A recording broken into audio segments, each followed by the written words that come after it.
Hello Vizag people, welcome to bike wala chai with maska bun. Day 25th నిన్నైతే stall open చేయలేదు మామ. Saturday, ఈరోజు సండే స్టాల్ అయితే కంటిన్యూగా రన్ అవుతుంది ఈవినింగ్ 5 నుంచి 8 వరకు.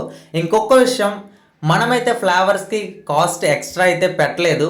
చాలామంది అడుగుతున్నారు ఫ్లేవర్స్కి ఎందుకు కాస్ట్ పెంచలేదు అని. మన దగ్గరకు వచ్చేది ఎక్కువగా స్టూడెంట్సే వస్తున్నారు మామ. నిజం చెప్పాలంటే వాళ్ళ పాకెట్ మనీ యూజ్ చేసి మన ప్రోడక్ట్ కొంటున్నారు. సో అలాంటిది 35-40 పెట్టేసి వాళ్ళకి ఇబ్బంది పెట్టడం ఎందుకని చెప్పి నేనైతే కాస్ట్ పెంచలేదు. ఓన్లీ స్టూడెంట్స్ కోసం ఆలోచించే నేను కాస్ట్ అయితే పెంచలేదు. ఇంకొక విషయం ఏంటంటే, మనం అమ్మేది మస్కా బన్ మామ.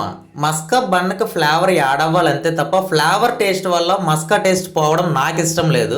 మన దగ్గర మస్కా టేస్ట్కి ఒక రేంజ్ ఉంటుంది. దాంతోపాటు మీకు నచ్చిన ఫ్లేవర్తో ట్రై చేయాలంటే వచ్చేయండి bike wala chai with maska bun. So ఈ రోజు ఈవినింగ్ 5 o'clock నుంచి 8 వరకు రన్ అవుతుంది. మన గ్రేట్ విశాఖ మున్సిపల్ కార్పొరేషన్ ఎదురుగా సెంట్రల్ పార్క్ దగ్గరే ఉంటుంది మన స్టాల్. వెతుక్కుంటూ వచ్చేయండి మామ. మన స్టాల్కి గొడుగు లేకపోయినా కంటిన్యూగా రన్ అవుతుంది bike wala chai with maska bun. Thank you.